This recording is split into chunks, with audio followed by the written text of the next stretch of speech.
English एक ऐसी language है जो हर फील्ड में काम आती है और उसका यूज हम सभी करते भी हैं। लेकिन प्रॉपर राइटिंग के प्रति अवेयर नहीं होने की वजह से बहुत से लोगों को सही तरीके से इंग्लिश भाषा को यूज करने में प्रॉब्लम्स आती है, जो लॉन्ग टर्म तक बनी रहती है।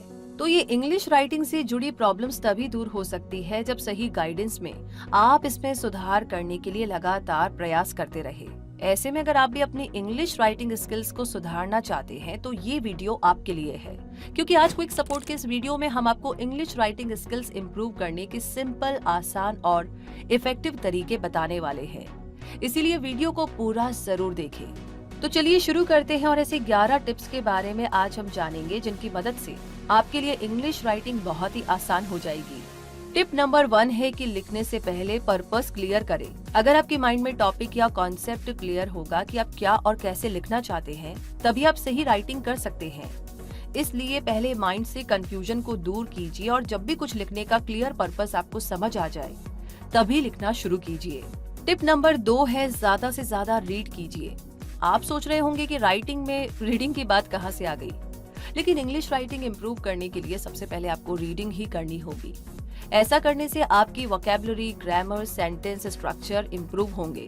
इसीलिए लिखने से पहले खूब सारा पढ़िए और पढ़ते टाइम अपना पूरा फोकस उसी में लगाकर रखिए। टिप नंबर 3 है डिक्शनरी की मदद लीजिए।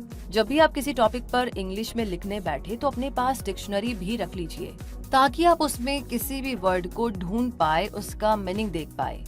ऐसा करने से आपकी राइटिंग में सुधार दिखने लगेगा और डिक्शनरी का यूज करना आपको पुराना ऑप्शन लग सकता है, लेकिन राइटिंग इम्प्रूवमेंट में ये आज भी उतना ही इफेक्टिव है।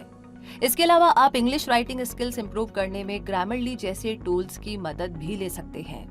आगे टिप नंबर 4 है ग्रामर पर ध्यान दीजिए। राइटिंग स्पीकिंग के कंपैरिजन में ज्यादा फॉर्मल और स्ट्रक्चर्ड होती है, इसीलिए राइटिंग के लिए आपकी ग्रामर का सही होना ज्यादा जरूरी हो जाता है। इसीलिए इंग्लिश राइटिंग स्किल्स इंप्रूवमेंट के लिए ग्रामर को भी साथ लेकर चलिए और इसमें ग्रामर एक्सरसाइजेज आपकी काफी हेल्प कर सकती है।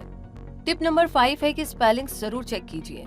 भले ही आप किसी इंटरेस्टिंग टॉपिक पर लिख रहे हो, लेकिन अगर उसमें स्पेलिंग मिस्टेक्स हो तो आपका लिखा हुआ किसी काम का नहीं रहेगा। इसलिए शुरुआती स्तर पर स्पेलिंग लिखने से पहले और लिखने के बाद भी उसे चेक जरूर कीजिए। ऐसा करते रहने से आपकी स्पेलिंग मिस्टेक्स कम होने लग जाएगी। टिप नंबर 6 है डायरी मेंटेन कीजिए। अगर आप रेगुलर प्रैक्टिस करना चाहते हैं, जो राइटिंग स्किल्स इंप्रूव करने के लिए जरूरी भी है, तो एक डायरी मेंटेन कीजिए जिसमें आप अपने डेली रूटीन एक्टिविटीज को इंग्लिश लैंग्वेज में लिखिए। ऐसा डेली करने से आपको लिखने की आदत बनेगी और जहां आपको कोई वर्ड या एक्सप्रेशन नहीं मिल रहा होगा, वहां आप अपने आप डिक्शनरी या इंटरनेट की मदद ले लेंगे। तो इस तरीके से आप रोज सीखते जाएंगे और पहले से बेहतर करते जाएंगे। आगे टिप नंबर 7 है फिलर वर्ड्स और फ्रेजेस को अवॉइड कीजिए। कुछ वर्ड्स ऐसे होते हैं जो राइटिंग में कोई कंट्रीब्यूशन नहीं दे रहे होते हैं, फिर भी वो हर बार हमारी राइटिंग में दिखाई देते हैं। ऐसे फिलर वर्ड्स और फ्रेजेस को अपनी राइटिंग में अवॉइड कीजिए। इसके अलावा अपनी लैंग्वेज को सिंपल और डायरेक्ट रखने की कोशिश कीजिए। सिंपल सेंटेंसेस बनाइए। टिप नंबर 8 की बात करें तो यहाँ पर पैराग्राफ को ऑर्गेनाइज करना आपको सीखना होगा। इंग्लिश राइटिंग स्किल्स इंप्रूव करने के लिए आप पैराग्राफ ऑर्गेनाइज करना शुरू कीजिए। यानी उस पैराग्राफ में सबसे पहले टॉपिक सेंटेंसेस आए, जिसमें आप ये बताएं कि आज आप किस बारे में बताने वाले हैं। इसके बाद सपोर्टिंग सेंटेंसेस आए जो उस टॉपिक के बारे में ज्यादा इंफॉर्मेशन प्रोवाइड करे, और लास्ट में कंक्लूजन आए जो उस टॉपिक की समरी हो। टिप नंबर 9 है कि जो आपने लिखा है उसे ध्यान से पढ़िए। एक बार किसी टॉपिक पर लिखने के बाद आप उसे जोर जोर से पढ़कर देखिए, ताकि आपको पता चले कि आपका जो लिखा है उसका फ्लो स्मूथ है या नहीं। क्या आप उसे आसानी से एक फ्लो में पढ़ पा रहे हैं, या कई जगह कॉम्प्लेक्स सेंटेंसेस की वजह से अटक रहे हैं, या कोई सेंटेंस इतना लंबा है कि आपको उसे कई ब्रेक्स देकर पढ़ना पड़ रहा है। इन सभी प्रॉब्लम्स को ठीक कीजिए और फिर से अपनी राइटिंग को रीड करके देखिए। ऐसा करने से आपको अपना राइटिंग पैटर्न समझ में आ जाएगा और उसमें क्या बदलाव जरूरी है ये भी आप जान जाएंगे। आगे टिप नंबर 10 है कि फीडबैक जरूर लीजिए। अगर आप रोज किसी न किसी टॉपिक पर इंग्लिश में कुछ लिखते रहेंगे लेकिन किसी को पढ़ाएंगे नहीं, तो आपको कैसे पता चलेगा कि आप कैसा लिख रहे हैं? क्या ये पूरी तरह सही है? इसमें और क्या ऐड हो सकता है और इसमें आगे कैसे बढ़ा जाए?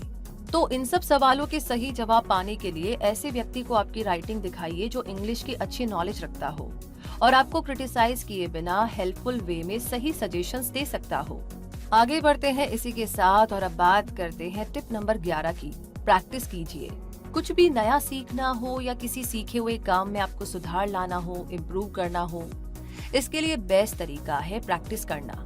और जब आपको राइटिंग इम्प्रूव करनी हो तो प्रैक्टिस के दौरान पहले आप अपनी कमजोरियों का, वीकनेसेस का पता लगाएंगे और फिर उन्हें ठीक कर लेंगे। इस तरह जितना आप लिखेंगे, एडिट करेंगे, प्रूफ रीडिंग करेंगे, उतना ही बेहतर आप परफॉर्म कर पाएंगे।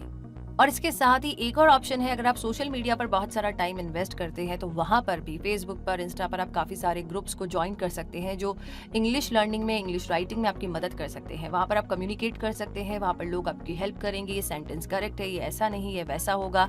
सो बहुत सारे लोग आप ही की तरह सीखना चाहते हैं, तो ये भी एक ऑप्शन है जिसे आप अप्लाई कर सकते हैं। तो इसी के साथ दोस्तों, इस वीडियो में आपको जो टिप्स बताए गए हैं उन्हें यूज करके आप अपनी इंग्लिश राइटिंग स्किल्स को इम्प्रूव कर सकते हैं।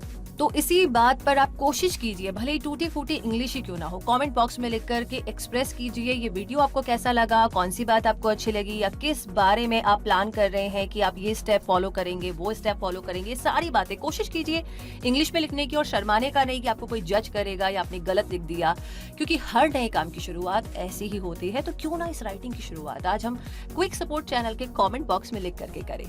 तो लिखिए और हम पूरी कोशिश करेंगे आपके उन सेंटेंसेस को देखने की, करेक्ट सेंटेंस बताने की। तो इसी के साथ जेन्युइनली बताइए वीडियो कैसा लगा और आगे आप किस बारे में जानना चाहते हैं। साथ ही साथ ऐसी जानकारियों के लिए आपको हमारे चैनल को सब्सक्राइब करना है, बेल आइकन को प्रेस करना है। मिलेंगे बहुत जल्दी ही ऐसी ही अमेजिंग, इंटरेस्टिंग जानकारियों के साथ। तब तक के लिए रखिए अपना बहुत सारा ध्यान। धन्यवाद।